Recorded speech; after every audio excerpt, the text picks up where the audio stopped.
Welcome everybody. Heading into this week being a bye week. Obviously the biggest thing on our mind is moving forward. Lots. I'm sure you're gonna have some questions as far as where you think we're at and all that, but we're 2-2 is where we're at. That's simply the best way I can put it. Don't want any pats on the back for keeping it relatively close in the 2 games that we lost. The 2 games that we won, we're proud of the fact that we won the games. I'm proud of the guys because their effort's been good for 4 straight games. Played with energy. I think our excitement level for the game right now is pretty high. My challenge to the guys on Sunday night, once we got back in here and got back to work, was that everybody's saying the right stuff right now. It's just more about what you do. We got to continue to do the right things when it comes to preparation, when it comes to strength and conditioning. A lot of them are down there right now. When it comes to being able to attack practice the appropriate way to continue to get better. We got a lot of football left ahead of us. We got 8 games, 8 conference games at that. We expect each and every one of them to be challenging. We're, like I've said many times, excited about being in the Big 12. With that becomes, competition. So each and every one of the games that we play, we expect them to be tough, and we expect that we're going to have to put our best foot forward to be able to compete. So that was my challenge to the guys, and I think that they will respond the way that we want to. I do think that our team is in a relatively good place. They know they've competed, each and every time that they've been out there, and I think they really want to win. So I think they'll continue to do the right things and moving forward. So with that, we'll take some questions. I know yesterday on the teleconference you said you're going to meet with Travis Bell. Have you met with him? Yeah, that's a great question. Travis is retired. He simply put is retired, so we wish him well. His decision? Yes. Is the attitude different for this team? I mean, you mentioned that obviously scheme-wise, skill-wise, night and day from last year. You've said a number of times. Attitude-wise, do you feel that this team is different from where you guys were last year? Yes, part of that is because of maturity. When you play a lot of young guys, the maturity level isn't where it needs to be. I feel like our guys are in a much better place. I think the maturity goes back to what I said. I mean, they're saying the right things. They got to continue to do the right things as well. But with older guys, it's important to them. I think it's important for our guys to continue to practice hard, prep hard to be able to put ourselves in position to win. I think that's important to our guys. So I do like what the attitude is. I like how they're attacking everything that we're asking them to do. Nobody was happy about coming up a little bit short in a couple games against what I consider the best 2 teams in the country. With that said, we can't feel sorry for ourselves or pout. We got to move forward. Dan, a lot has been made about the special teams the last couple of games, couple breakdowns. What are your thoughts, special teams wise, moving forward? Yeah, unfortunately the 2 glaring mistakes they affected the game, affected the potential outcome of the game. A game is not won or lost on one play. With that said, the momentum was lost on that one play heading into halftime. We overcome it. I mean, we came out in the 3rd quarter. We didn't play great, but we had there's one point towards the end of the 3rd quarter where defense came up with the big turnover and offense had a chance to go score to take the lead, and offense gave it right back to them. One play doesn't make the difference in a game. It did, however, suck the momentum out of everybody at that point in time, which is unfortunate. We expect to win special teams every time that we play. Our specialists are playing at a pretty high level. Josh Lambert is playing at a high level. Nick O'Toole pinned 3 punts inside their 20, playing at a high level. We came back on punt team and did well. You know, against Maryland, we had a breakdown against the punt team.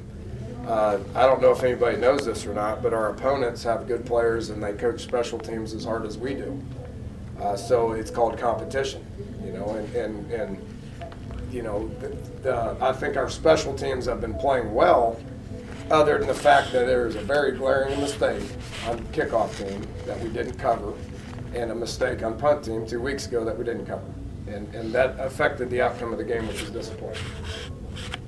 What do you like about your quarterback so far, and in what areas would you like to see improvement? You know, Clint's he's playing at a high level. He probably had his worst game this past week. When he's looking at two of the best pass rushers in college football, they're probably going to affect him. We had to kind of change our game plan offensively based on the fact that they have two of the best pass rushers in college football. You know, and the first time he dropped back, he got sacked. That affects you a little bit. So Clint didn't play bad by no means. He played well, but his sense of urgency, he rushed everything because he knew that clock was ticking. Offensively, I called plays differently than I have in the first 3 games because of those 2 guys that are pretty good, you know. So he's managing the game very well. His leadership skills are you know, extremely good. Guys are following him. His rapport with the receivers are great. Our communication is fantastic.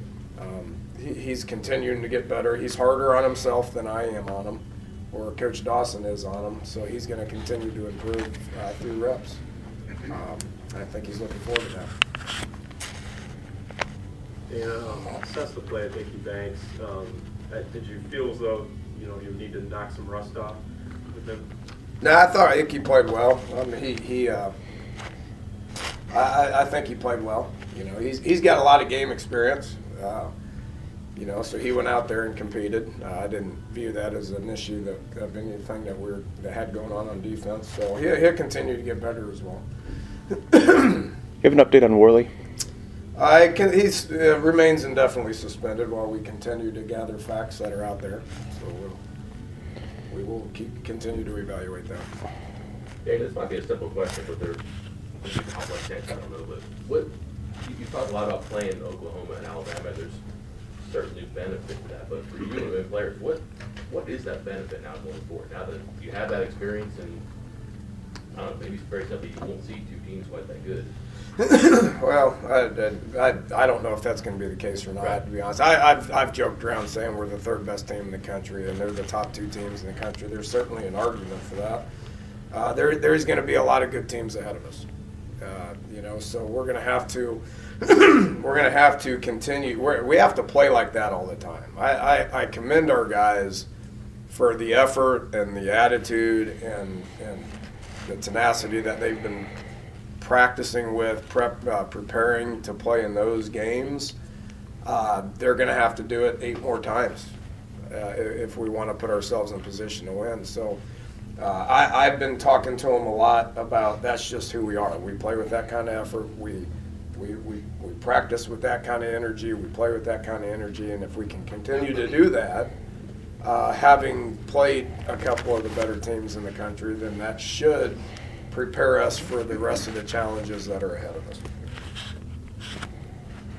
You've been complimentary of that aspect of your team for a while, and then you prepared for Alabama for probably the entire summer, I'm guessing, too. Was that a habit that was set in cement a long time ago that's just carried over now? We didn't talk about that. I mean, they walked by the schedule every day, so they knew who was going to be first. But we didn't talk a whole lot about that.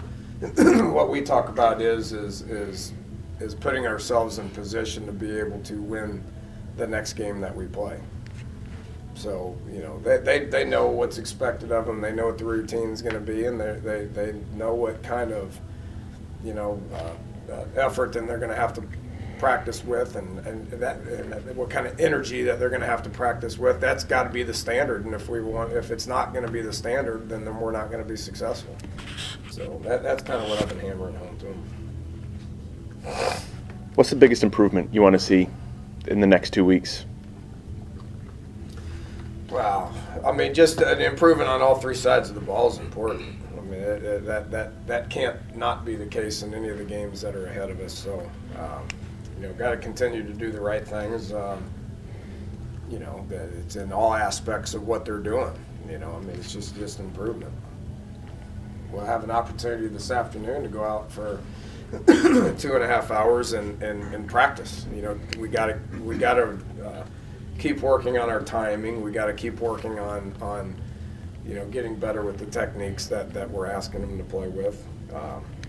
We've got a long ways to go in everything that we're doing if we want to continue to improve. But the teams that we're going to be playing are going to continue to improve. So we need to do the same thing. I can't pinpoint. It'd take forever to sit here and pinpoint every kid, every phase of the ball, what we need to improve on. So just got to keep improving. Kevin White performed against Zach Sanchez. Pretty dominant performance. Yeah, he did well. Wish we could have gotten the ball a little bit more. What they do defensively is pretty good. There's a lot of one-on-one coverage on the outside, but that doesn't mean we had the opportunities to be able to get it to him as much as we wanted to. So he continues to play well. And the rapport that him and Clint have right now is really good. That we need to get out there today and tomorrow and Thursday to be able to keep working on that. Because if you ignore that, then the timing disappears, and now you're not on the same page. That can go away pretty quick. So he needs to continue to maintain that relationship with him and with Mario, with the Keel, with Jordan. But then he better start developing that rapport with Vernon Davis and Shelton Gibson and KJ Myers, because those guys are going to be in the game as well. Talk about Kevin's progress, his development, and I mean, do you see him as one of the more pleasant surprises of the first month of the season? Well, we thought he had some potential. We saw some flashes of it last year, some flashes of it in spring and in camp. What I've been happy with is the consistency that he's played with. He's shown flashes of being a great player in the past, but not consistently. Right now, we're seeing flashes of it with Mario. We're seeing flashes of it with Russell Shell. The only one that's doing it consistently at the skill spots is Clinton Kevin. But the rest of those guys, they're showing flashes. Jordan's shown flashes of doing some things. Wendell's shown flashes of some things, but the consistency is there with Clint and with Kevin. What exactly do you need to do to get Mario and Russell both on a consistent basis performing at that high level? Get out there and practice, keep working hard. It doesn't happen overnight. It's been a long process with Kevin. He's been here a year and a half. It's been a lot of meeting time and practice time to be able to get him where he's at. And then he's capable of it as well. There's some guys that aren't capable of it. We will continue to work with some of these other guys to see when. I don't know when the light's going to go on for some of these guys. Sometimes it never does. There's plenty of guys on our team that came in here highly recruited. Everybody had high hopes for that. The light never came on. So you got to show up every day in the right frame of mind. You got to practice hard and expect good things to happen. Danny, you said preseason that part of your hardest coaching job is going to be after the Alabama game, regardless of the outcome. Now that you've got a third of the season in and you've played 2 top 5 opponents, and obviously the players have gotten some confidence out of their play in those games and so forth, do you view this as a critical time right here to keep focus, or going into Kansas with a bye week? Yeah. I mean, there's everything that we do is critical. I mean, we can't. You can't ever relax on anything. So, we made that loud and clear with the guys that this is not an off week. That we got to get back to work, and they're going to be showing up here anytime soon. And we need to get about 3 hours of good workout in there this afternoon, and continue to move forward. You never have things figured out. You can never relax. There's plenty of, and that's human nature. I mean, right now there's a bunch of guys on the injury report or whatever it is that want to relax for a few days. But if you do that, then you're not going to improve. So, every game's critical. Every game's a big game. This is a big week, and we need to get ourselves in a great place here starting Sunday, heading into next week, which is a big game. Considering the losses in the defensive backfield, anything in particular you're looking to see from particular guys in the next 2 weeks to feel a little more comfortable with the cornerbacks, especially going to Kansas? Yeah, this is this is a big week for everybody. We're going to work with our developmental guys that are scout team guys and non-players right now. We'll work with them. We'll work with guys that are second team like Jalen Myers and Jeremy Tyler. Jeremy Tyler, I don't remember what happened with Drayvon, but he had JT had to go in second series, and he had to perform at a high level, which he didn't, so he needs to continue to improve. Jalen Myers was counted on to go in there and make some plays. He did okay, but he's only been on campus for a month, so he needs to continue to improve. So there's a lot of guys that are like second team guys that need this week to improve, and then there's the starters who they need to improve as well. We're 2-2. How do you evaluate the run game so far? Not great, not bad. It's not great. It's not bad. We've called more run plays than anybody in the conference right now. We're averaging 3-4 yards a carry, 2.9, 3.9, somewhere in there, depending on how you calculate it.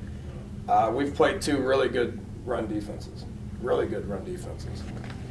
On top of them being very good run defenses, their schemes put more people in the box than we can block.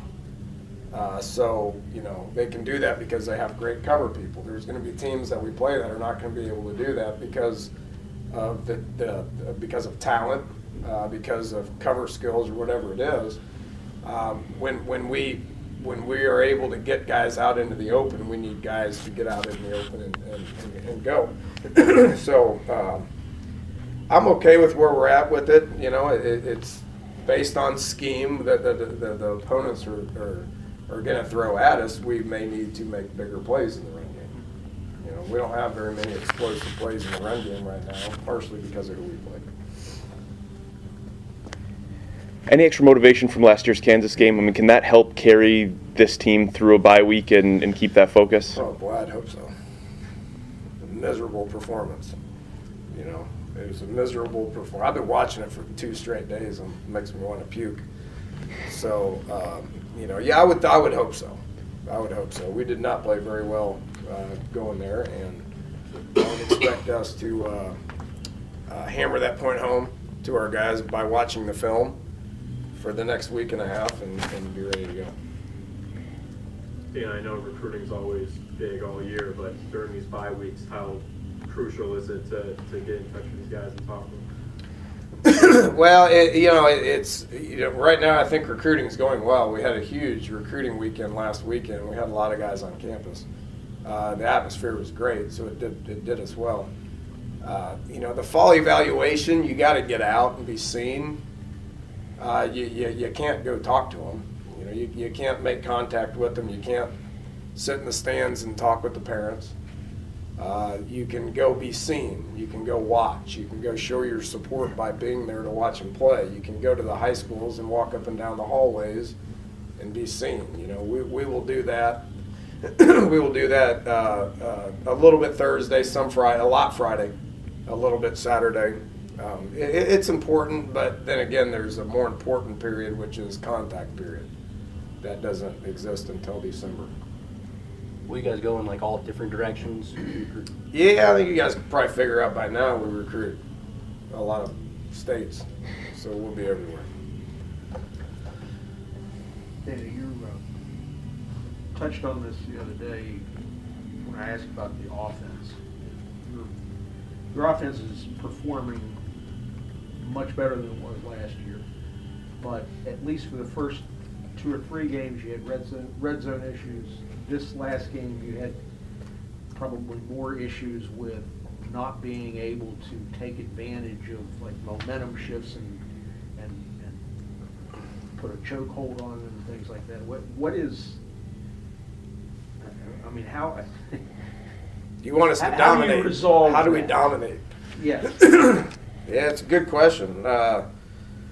if we want to be a top 5 team, then we must dominate on not just offense, but on all 3 sides of the ball. You know, we're playing winning football on all 3 sides of the ball inconsistently. And again, if we want to be a top 5 team, then we need to be able to dominate on all 3 sides of the ball consistently. We've made a bunch of improvements offensively. Your question was more about offense. We've made a lot of improvements on offense.